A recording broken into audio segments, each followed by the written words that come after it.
Hello everyone, welcome to previous lecture. मेरा नाम Prince शोभे है।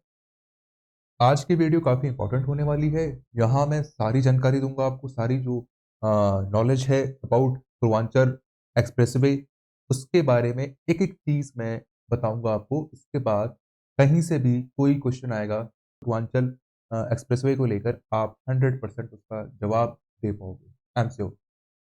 इसके पहले आप पेन और कॉपी लेके बैठिएगा। जो बच्चे प्रिपेयर कर रहे हैं एग्जाम के लिए, एसएससी एग्जाम के लिए या फिर यूपीएससी एग्जाम के लिए, वो अपना पेन कॉपी लेके बैठेंगे ताकि जो नोट्स है प्रॉपर तरीके से वो बनाते हुए चले। राइट, आइए स्टार्ट करते हैं। उससे पहले चैनल को आप सब्सक्राइब कर लीजिए ताकि प्रॉपर ऐसे जो अपडेट है वीडियो का आपको टाइम टू टाइम पहुंचता रहे। ओके, जैसा कि मैं बता दूं आपको, ये जो एक्सप्रेसवे है पूर्वांचल एक्सप्रेसवे, ये टोटल 341 किलोमीटर क्या है लॉन्ग है। 341 किलोमीटर क्या है, इसकी जो लेंथ है वो है। उसके बाद इसका नाम पता है आपको, क्या नाम है? पूर्वांचल एक्सप्रेसवे। इसका जो उद्घाटन किया गया था, जो इनॉग्रेट किया गया था by prime minister Narendra Modi के द्वारा ऑन ट्यूसडे, ये किया गया था कहाँ पर? करवाल खेरी इन सुल्तानपुर डिस्ट्रिक्ट। जो सुल्तानपुर डिस्ट्रिक्ट है उसके अंदर क्या है, एक जगह है, नाम क्या है उसका? करवाल खेरी। कहाँ किया गया था? सुल्तानपुर डिस्ट्रिक्ट में करवाल खेरी नाम की जगह है। वहां पे प्राइम मिनिस्टर नरेंद्र मोदी के द्वारा इसे इनॉग्रेट किया गया। उसके बाद आपको ये जानना है कि ये क्या है? सबसे बड़ा, is one of the biggest completed infrastructure project by the Uttar Pradesh government. ये एक तरह का सबसे बड़ा इंफ्रास्ट्रक्चर प्रोजेक्ट था जो कंप्लीट किया गया है उत्तर प्रदेश गवर्नमेंट के द्वारा। यहाँ से जो भी मैं नोट्स, जो भी इंपॉर्टेंट पॉइंट मैं बता रहा हूँ उसको आप नोट करते चलिएगा। लेंथ कितनी है? 341 किलोमीटर। इसे इनॉग्रेट कहाँ किया गया? करवाल खेरी नाम की जो जगह है, कहाँ पे? सुल्तानपुर डिस्ट्रिक्ट में। वहां पे जो है इसे इनॉग्रेट किया गया बाई प्रधानमंत्री नरेंद्र मोदी द्वारा। आगे बढ़ते हैं। Prime minister Modi landed eight air strip इन C-130 हरक्यूलिस, यानी जिस विमान से वो, जैसा कि पता है आपको कि एक्सप्रेसवे पे एक एयर स्ट्रिप बनाई गई है, तकरीबन 3.5 किलोमीटर लंबी जो है, तो वहां पे प्रधानमंत्री मोदी जी ने अपने विमान से वहां पे लैंड किए हैं, जिसका नाम क्या था?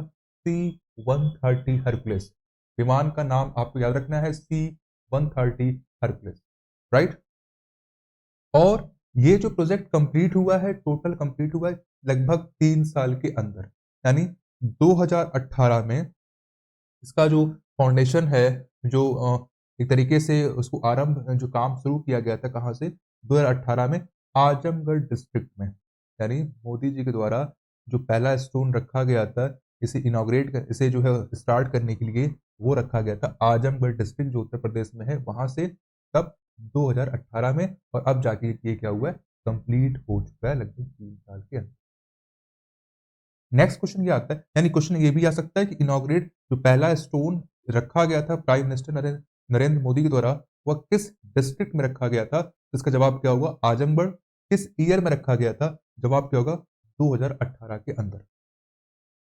नेक्स्ट, उसके बाद ये जानना आपको कि इस प्रोजेक्ट को कंप्लीट करने के लिए लगभग जो पैसे कितने लगाए गए थे?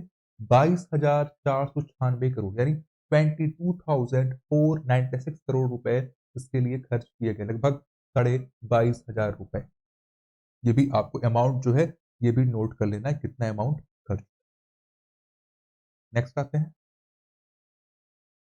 और इस प्रोजेक्ट को जो पैसा खर्च किया गया है अंडर, जो प्रोजेक्ट का नाम दिया गया था क्या? कैरियर ऑफ डेवलपमेंट, उसके अंडर में ये चीजें जो है पूरी करी गई। राइट। उसके बाद आपको जानना ये जरूरी है कि ये स्टार्ट कहाँ से होता है। तो पूर्वांचल जो एक्सप्रेसवे है वो स्टार्ट होता है Chandrasarai village in district of Lucknow located. ठीक है, यानी कहने का मतलब ये है कि जो एक्सप्रेसवे है वो स्टार्ट होता है लखनऊ से। लखनऊ में एक विलेज है, कौन सा? चंद्रसराय विलेज, जो कहाँ पड़ता है? लखनऊ सुल्तानपुर रोड पे पड़ता है। लखनऊ सुल्तानपुर रोड पे चंद्रसराय नाम का विलेज पड़ता है, जो कहाँ पे? लखनऊ के अंदर आता है। वहां से ये एक्सप्रेसवे स्टार्ट होता है। ये ध्यान रखना आपको, मोस्ट इंपॉर्टेंट क्वेश्चन ये बन सकता है, एक्सप्रेसवे स्टार्ट कहाँ से होता है। उसके अलावा जो इसका एंड है वो कहाँ होता है? हैदरई या फिर हल्दरई नाम कह सकते हो आप। हल्दरई जो विलेज है हैदरी जो विलेज है कहाँ पर, नेशनल हाईवे 31 इन गाजीपुर डिस्ट्रिक्ट, यानी हैदरी नाम का जो विलेज है गाजीपुर डिस्ट्रिक्ट के अंदर जो पड़ता है नेशनल हाईवे 31 पे, वहां पे ये क्या होता है, एक्सप्रेसवे उसका एंड होता है। ध्यान रखना आपको स्टार्ट कहां से हुआ है और एंड कहां पे। आगे बढ़ते हैं। अभी के लिए ये जो एक्सप्रेसवे है वो 6 लेन है, इसको आगे बढ़ाया जा सकता है इन फ्यूचर तकरीबन 8 लेन तक, इन 8 लेन तक इसको बाद में बढ़ा के कर दिया जाएगा। अभी कितना है, 6 लेन ये एक्सप्रेसवे है। नेक्स्ट, इसके बाद आपको ये समझना है कि इस एक्सप्रेसवे का इतना इंपॉर्टेंस क्यों है। जैसा मैं बता दूं आपको यहाँ पे कि reduce the travel time between Lucknow to Buxar in Bihar from 7 hours to nearly 4 hours. उसके अलावा इस एक्सप्रेसवे की इतनी इंपॉर्टेंस क्यों है, तो आपको ये जानना है कि इसका ये जो एक्सप्रेसवे है लखनऊ से लेके बिहार के अंदर जो डिस्ट्रिक्ट आती है बक्सर, वहां तक जो टाइम लगता है तकरीबन 7 आवर्स, उसे घटा के कर देगा 4 आवर्स। यानी लखनऊ से बिहार तक की जो टाइमिंग है वो 7 घंटे से घट के 4 घंटे हो जाएगी। ये काफी इंपॉर्टेंट है। उसके अलावा लखनऊ से गाजीपुर जो डिस्टेंस है वो 6 आवर से घट के, यानी 6 घंटे से घट के कितना हो जाएगा, 3.5 घंटे, यानी 3.5 आवर्स जो है वो टाइम लगेगा लखनऊ से गाजीपुर तक। ये भी आपको नोट्स में प्रॉपर तरीके से मेंशन करते हुए चलना है। नेक्स्ट ये था कि it stabilize a direct link between the NCR and eastern Uttar Pradesh till most the Bihar border, यानी ये एक डायरेक्ट लिंक प्रोवाइड करेगा एनसीआर दिल्ली से लेकर जो जगह है कहाँ तक, उत्तर प्रदेश में पूर्वी उत्तर प्रदेश तक, वहां तक पूरा ये एक डायरेक्ट लिंक प्रोवाइड करेगा। ये ध्यान रखना। उसके बाद जो इंपॉर्टेंट पॉइंट ये दिख रहा है, जैसा आपको इसके बारे में पहले पता है कि जो यमुना एक्सप्रेसवे है, मैं थोड़ा उसके बारे में बात कर लेता हूँ। जो यमुना एक्सप्रेसवे है डायरेक्ट क्या करता है, जोड़ता है, कनेक्ट करता है नोएडा से आगरा को। जो लखनऊ आगरा है वो कहाँ तक होता है, लखनऊ से लेके आगरा तक है, ठीक है। और जो पूर्वांचल एक्सप्रेसवे है ये कहाँ जाएगा, लगभग बिहार के उत्तर प्रदेश और बिहार के बॉर्डर तक एक्सप्रेसवे जाएगा। ये ध्यान रखना। आगे फिर जो इंपॉर्टेंट पॉइंट ये था कि Purvanchal expressway is going to be a boost to the economic development of eastern part of Uttar Pradesh, यानी पूर्वांचल एक्सप्रेसवे उत्तरी पूर्वी जो उत्तर प्रदेश है उसके लिए एक तरह से बड़ा इकोनॉमिक डेवलपमेंट जो है वो साबित होगा। यानी एक तरह से उसकी जो इकोनॉमिक डेवलपमेंट है उसका एक बैकबोन जो है वो बनेगा पूर्वांचल एक्सप्रेसवे। किस तरह से बनेगा, ये सारी बातें हम लोग अभी आगे डिस्कस करेंगे कि कैसे बनेगा, क्यों बनेगा। ये बात आपको समझ में आ चुकी होगी। इसके अलावा अच्छा, ये जो पूर्वी उत्तर प्रदेश में जो डिस्ट्रिक्ट कौन कौन सी आती हैं, वो आती हैं जैसे आप कह लीजिए यहाँ पे लखनऊ, बाराबंकी, अमेठी, अयोध्या, सुल्तानपुर, अंबेडकर नगर, आजमगढ़, मऊ और गाजीपुर। ये सारे डिस्ट्रिक्ट हैं जो पूर्वी उत्तर प्रदेश में आएंगी, जहां पे ये एक तरह का बड़ा इकोनॉमिक डेवलपमेंट साबित होगा इनके लिए। उसके अलावा आपको ये भी जानना है कि देयर आर 18 फ्लाईओवर, इस रोड पे जो है 18 फ्लाईओवर बनेंगे, 7 रेलवे ओवर ब्रिज बनेगा, 7 लॉन्ग ब्रिज बनेगा, 104 माइनर ब्रिज बनेगा, 13 इंटरचेंजेस बनेंगे और 271 अंडरपास बनेगा ऑन द हाईवे। ये चीजें आप नोट कर लेना, ये करंट अफेयर के लिए काफी इंपॉर्टेंट है। क्या क्या, 18 फ्लाईओवर्स बनेगा, 7 रेलवे ओवर ब्रिज बनेगा, 7 लॉन्ग ब्रिज बनेगा, 104 माइनर ब्रिज बनेगा, 13 इंटरचेंज बनेंगे और 271 अंडरपासेस बनेंगे इस पूर्वांचल एक्सप्रेसवे पे। ध्यान रखना है आपको, ये जो हायर एग्जाम है कंपटीशन के, वहां ऐसे क्वेश्चन आ सकते हैं, बिल्कुल थोड़ा डीप में जाके वहां पे करंट अफेयर पूछ सकता है आपसे, राइट। उसके अलावा जो इंपॉर्टेंट पॉइंट आपके लिए है, the government has developed land bank along the expressway and the Uttar Pradesh Expressway Industrial Development Authority has been authorized to develop industrial hub। यानी जो गवर्नमेंट है उस एक्सप्रेसवे के किनारे पे क्या कर रही है, एक लैंड को चिन्हित कर रही है, वहां मार्क कर रही है, ताकि एक्सप्रेसवे के जो साइड में वहां पे इंडस्ट्रियल चीजें जो है वो बनाई जा सके, जो फैक्ट्रियां वगैरह है, जो इंडस्ट्री वगैरह है, उनको वहां पे लगाया जा सके। इसके लिए भी एक्सप्रेसवे के किनारे किनारे पे वहां जमीन जो है वहां उसको मार्क की जा रही है, राइट। इसके अलावा आपको ये ध्यान रखना है कि Uttar Pradesh chief minister Adityanath Yogi has said that the Purvanchal expressway will be the backbone of the economy of the state eastern region. यानी पूर्वी जो क्षेत्र है उत्तर प्रदेश के अंदर, उसके लिए ये एक तरह से बड़ा बैकबोन शामिल होगा, बैकबोन बनेगा उनके डेवलपमेंट के लिए, जो पूर्वी जितने भी क्षेत्र हैं उनके लिए उत्तर प्रदेश के अंदर। ये बात किसने कही थी? आदित्यनाथ योगी, जो क्या है यूपी के सीएम है, चीफ मिनिस्टर है।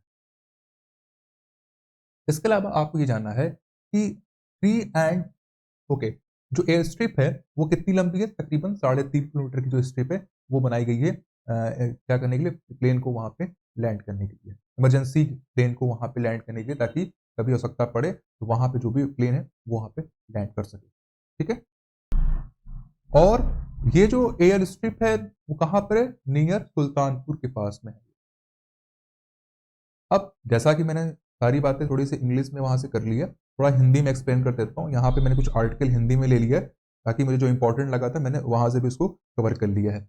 आपको कैसे भी करके एक बेस्ट जो कंटेंट है आप तक पहुंचना चाहिए, मेरा ये प्रयास है। मैंने यहाँ से थोड़ा सा चीज़ों को मिला के यहाँ पे कलेक्ट किया है, ताकि आपको सारी बातें क्लियर हो जाए। जैसा मैंने बताया कि 341 किलोमीटर क्या है, ये लॉन्ग एक्सप्रेसवे है। एक्सप्रेसवे के जरिए दिल्ली से यूपी पूर्वी कोने तक 10 घंटे के अंदर पहुंचा जा सकता है। यानी दिल्ली से लेकर पूर्वी जो यूपी है वहां तक हम पहुंच सकते हैं सिर्फ मात्र 10 घंटे के अंदर।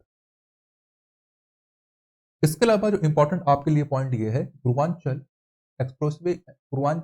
एक्सप्रेसवे की शुरुआत लखनऊ सुल्तानपुर राजमार्ग चंदसराय गांव से गाजीपुर जिले के हल्दरिया गांव पर खत्म होगा। ये मैंने ऑलरेडी बात कर ली है। उसके अलावा जो इंपॉर्टेंट पॉइंट आपके लिए हो सकता है, अच्छा एक बार मैं यहाँ पे रिपीट कर देता हूँ। ये सारा जो कंटेंट है, 18 flyover, 7 railway overbridge, 6 toll, 5 ramp, 7 underpass, 108 छोटे पुल और 502 पुलिया जो है वो बनाई जाएगी इस एक्सप्रेसवे पे। उसके अलावा जो इंपॉर्टेंट पॉइंट आपको ये जानना जरूरी है कि ऐसे मतलब 10 से 11 घंटे में आप दिल्ली से सफर कर सकते हो। कहाँ से कहाँ पे? जैसे मान लो गाजीपुर से लखनऊ तक कितना 4 से 4.5 घंटे में आप ट्रेवल कर जाओगे। लखनऊ से आगरा जो है आप ट्रेवल कर जाओगे 3 से 3.5 घंटे में। आगरा से नोएडा आप ट्रेवल कर जाओगे 2 से 2.5 घंटे में। ठीक है, ये ध्यान रखना आपको। मैं मैं यहाँ पे कुछ इंपॉर्टेंट बातें आपको एक्स्ट्रा थोड़ा सा मैं ऐड कर देता हूँ, जो आपको जानना जरूरी है। जैसे जो पूर्वांचल एक्सप्रेसवे है उसकी लेंथ कितनी है? 341 किलोमीटर। बुंदेलखंड जो एक्सप्रेसवे है उसकी लेंथ कितनी है? 296 किलोमीटर। दिल्ली मेरठ जो एक्सप्रेसवे है उसकी लेंथ कितनी है? 96 किलोमीटर। ईस्टर्न पेरिफेरल एक्सप्रेसवे जो लेंथ कितनी है? 135 किलोमीटर। गोरखपुर लिंक एक्सप्रेसवे कितना है? 91 किलोमीटर। और गंगा एक्सप्रेसवे जो है उसकी लेंथ कितनी है? 594 किलोमीटर। ये थोड़ा सा आपके लिए एक एक्स्ट्रा बूस्ट पॉइंट था जो जानना चाहिए कि बाकी जो एक्सप्रेसवे यूपी के अंदर है उनकी लेंथ कितनी है। राइट, आगे बढ़ते हैं। इसके अलावा जो इंपॉर्टेंट पॉइंट यहाँ पे ये है, इस रोड पे 18 जो पेट्रोल पंप है बनाए जाएंगे, लगेंगे वहां पे। साथ ही साथ जो सीएनजी स्टेशन है वो भी वहां पे लगेगा। एक्सप्रेसवे के किनारे इलेक्ट्रिक वाहनों के लिए रिचार्ज स्टेशन भी बनाए जाएंगे। यानी यहाँ पे पेट्रोल पंप तो हैं ही, और जो सीएनजी है स्टेशन वगैरह वो भी लगाए जाएंगे। और इलेक्ट्रिक जो वाहन है उनके लिए इलेक्ट्रिक स्टेशन वगैरह जो चार्ज करने के लिए वहाँ पे बनाया जाएगा इस एक्सप्रेसवे पे। यानी सारी जो फैसिलिटी है वो उस पर अवेलेबल। यहाँ से खास पॉइंट है यूपी के लोगों के जानने के लिए कि किस तरह से डेवलप होने वाला है, कौन कौन सी चीज़ों में कौन से डिस्ट्रिक्ट को डेवलप करने की कोशिश की जा रही है। जैसे कि इससे बड़ी संख्या में स्थानीय लोगों को रोजगार मिलने की उम्मीद है। एक्सप्रेसवे के आसपास खाद्य उत्पाद एवं प्रोसेसिंग, बेवरेज, रिफाइंड पेट्रोलियम उत्पाद, केमिकल उत्पाद, non metallic mineral product, electric equipments, medical और डेंटल इक्विपमेंट्स से संबंधित इंडस्ट्री लगाई जाएगी। यानी एक्सप्रेसवे के किनारे पे साइड में जो इंडस्ट्रियां लगेंगी वो किस तरह की लगेंगी? जैसे मैंने एग्जांपल दिया यहाँ पे, क्या क्या? खाद्य एवं प्रोसेसिंग का, बेवरेज रिफाइंड पेट्रोलियम उत्पाद का, केमिकल उत्पाद का, नॉन मेटेलिक मिनरल जो प्रोडक्ट है उनका, इलेक्ट्रिक इक्विपमेंट का, मेडिकल और डेंटल इक्विपमेंट के संबंधित ये सारी जो इंडस्ट्रियां हैं वो एक्सप्रेसवे के किनारे पे लगेंगी।